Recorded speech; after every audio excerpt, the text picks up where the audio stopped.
What's going on, guys? All right, I want to talk about my SHOT Show day one. So SHOT Show day one was very good. So there's a couple of things about SHOT Show that I want to talk about, especially day one, going into day two. I do a lot of video, obviously. You guys have seen a lot of my video, and I do a lot of video. So the first day of SHOT Show, I brought my very nice camera gear. I have my lights, I got my microphones, I got everything I need to do a podcast if I really needed to today. And I brought it all, but I did not bring it on day one, okay? So day one, I wanted to get my bearings on basically what the hell I was doing, because I have never been here. I've never been to SHOT Show before, and I never even thought it was even close to as big as it is. It is a massive undertaking here. There is, I think, 3 or 4 floors. Some of the floors that they have there's 2 to 5 different rooms. It's insane how massive it is. There's a couple of them where there's different buildings. You actually leave the building you're in and go over a catwalk into another building where they have multiple floors there. It's insane how big SHOT Show is. So this year is 2023. This is the first year that since COVID that they've been fully open, no restrictions with distance or any of that stuff, no masks, and it's packed. But I don't know if it's as busy as it's ever been because this is my first one. I've heard that it's good, like it's busier than it was last year.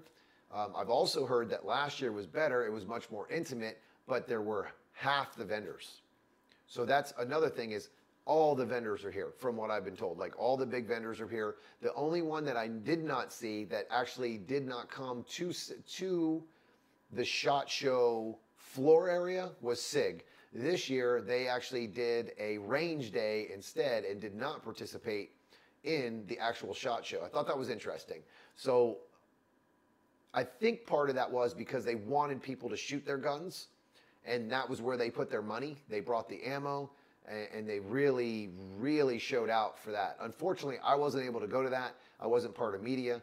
You don't get to go to that as a normal participant of SHOT Show. So, you know, I wasn't able to get into that, but I'm hoping next year my video stuff will be, I'm going to try to come in as media as well as the Tom Castro Shooting Academy. Since I do so much video, I started so late, I didn't know what to do. So I didn't even realize there was a media pass to where because I would have loved to have gone yesterday and seen, got more video of the actual shooting and the firearms and that kind of stuff, since that's what I do really is the shooting.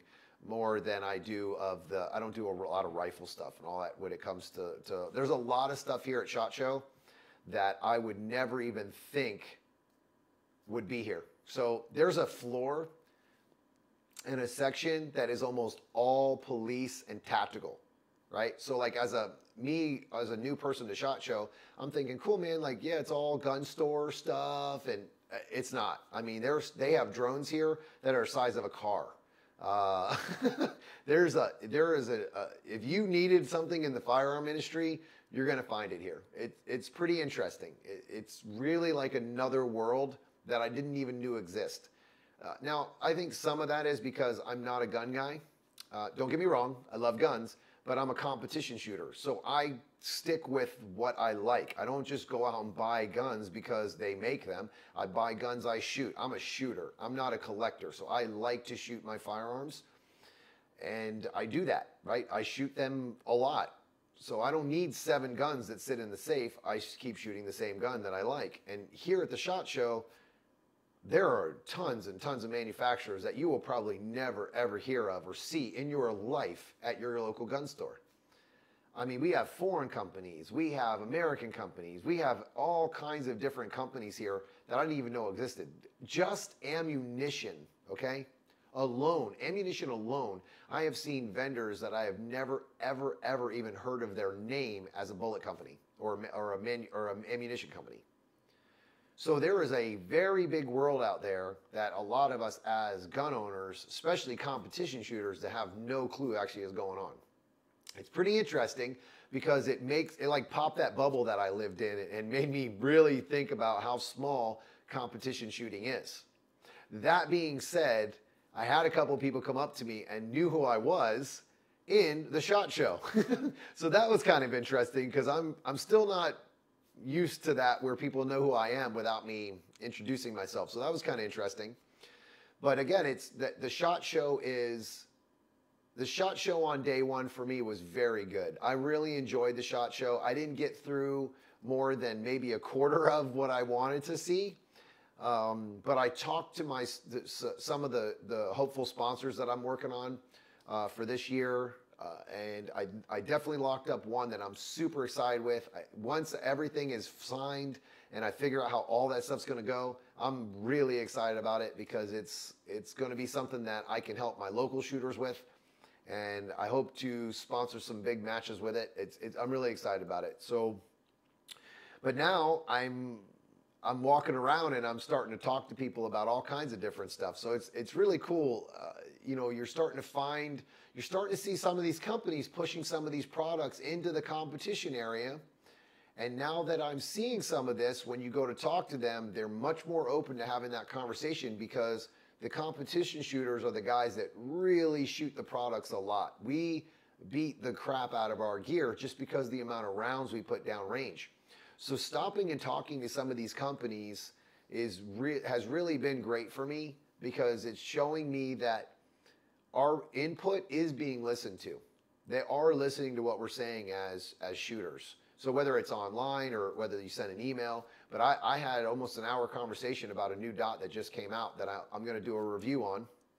I'm at least going to have an interview with the engineers and talk about it a little bit. The dots and stuff that I'm seeing are starting to become, they're bigger windows. The dots are starting to change a little bit to where you get a little more options. The prices are starting to come down where there's a dot I saw today that I think is going to dominate the market in USPSA for just the price. And they make a great product. It's a big name brand. So I think it'll dominate the market. It's just, we'll see. You know how it goes. It's the shooters decide with the product. So once something starts breaking a lot and you can find a cheaper option that's going to last just as long, if not longer, you're going to start seeing people change those optics out real quick in our sport. But yeah, I learned a lot at day one. I'm tired. I worked out this morning. I'm really beat, not because of the workout, but because I decided to do legs today, and I put a lot of work into my legs, and I walked about 3,000 miles today, so I'm pretty beat up. And so I don't recommend working out on legs. You should work out. Don't skip that, but maybe not do a heavy leg workout before you go walk 3,000 miles around SHOT Show because it is a ton of walking. One more thing before I get off here, because this was the biggest thing about day one. So I carried a backpack today, and I've been on a special diet, so like I eat specific foods so I can keep trying to lose weight. By the way, that doesn't work here at SHOT Show. Unfortunately, there isn't a single grocery store nearby. There's nothing good to eat, like at least where we were that I knew of, because I didn't know where I was. I was constantly lost at the SHOT Show because it's so massive. But I mean, I learned today that there was food actually really close by. I just didn't know it. You had to leave the SHOT Show to go find it. So a lesson learned. There actually is food courts and things that are nearby, so that maybe some cheaper options to eat where you don't have to eat at the expensive restaurants if you don't choose to. They're just not easy to get to, and they don't advertise them as well. You don't have to walk by them as many times as you do the expensive places. But as we were walking around, I carried a backpack. And it got lighter as I went throughout the day because I was eating the food out of it. But I will tell you that one of the biggest stresses that I had today was carrying that backpack. It was miserable. And I made it super light. I took all my camera gear and left it at home today. I didn't put any of my camera gear in it. I had a couple of like real small, like the Insta360 camera, and that was about it. I mean, I didn't bring a whole lot. I brought a camera gimbal for my phone, but I didn't even take it out today. Like it was very small, lightweight stuff. But that backpack being on your shoulders I think we got there at like 9:30. I didn't leave till 5:30. So, I mean, I was there all day. I think I took a lunch break. That was the only time I ever sat down. One time I sat down. The rest, I just walked and talked to people, and that was it. Just went and checked everything out, trying to see everybody, see everything that I wanted to see on day one. But the backpack was a great idea for carrying stuff, but I think I only took 3 catalogs out of everything that I saw because I didn't want to just take a bunch of stuff for no reason. There was no reason for me to take catalogs unless I was interested in the products. I noticed a lot of people just take a bunch of shit just to have it. Like I don't collect stickers, I don't collect patches, I don't do any of that stuff. So it wasn't worth it to me to take all that stuff. But I have 3 catalogs that I took because I love the product. I wanted to learn more about their new products or whatever they're coming out with. And some of the stuff, and most of the stuff I looked at was competition stuff. So, you know, there was some optic stuff that came out that I wanted to see what the options were and all those kind of things. But so I do recommend that you carry something to bring your stuff, because if you're going to collect stuff, but I didn't know this, obviously, they provide bags there. Like, oh, there are so many vendors that are giving free bags away. So you're basically walking around with their advertisement on that bag, and you can carry it around throughout the whole SHOT Show and collect stuff and put it in that bag and put it in that bag. But now you're carrying it, it's no longer in your back. So I think what saved me today was that I had my backpack. So the few catalogs I had, I didn't want to carry anything in my hands. It's exhausting, right? I was able to use my hands, touch things. I didn't have to keep putting the bag down. I just carried it the whole time. But it is exhausting carrying that bag because you're not used to it. You don't wear a backpack all the time. It's just, most adults don't wear backpacks all the time. But for me, it worked out really, really well that I had it. I'm glad I carried it, but that's just something to be aware of. Carrying a backpack versus carrying that bag. I'll take the backpack all day, but just be aware that if you don't take it off and give yourself a break, you're going to pay the price, because it does wear you down a little bit. And, you know, there is weight in that bag that you have to deal with. But that's day 1, guys. I really enjoyed it. I learned a lot. I will learn a lot, probably just as much tomorrow as I did today. I hope to get through that first main floor that I started on and then continue on. Some of the other floors are a little bit smaller, so you can kind of get through real quick.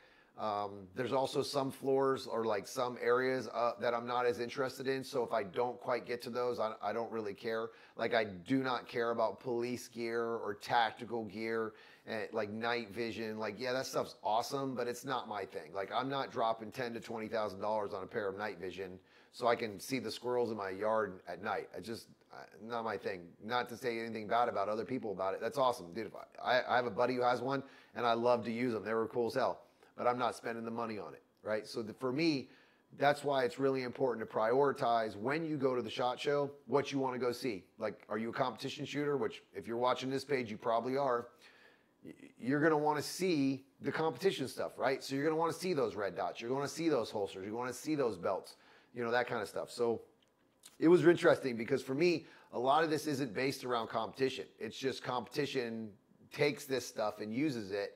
And it gave me an opportunity to kind of see different products. I got to talk to quite a few companies today that I want to bring in as sponsors into some of our matches that we have in USPSA. I feel like we're missing out on some of these people that should be sponsoring that other shooters use. That was day 1.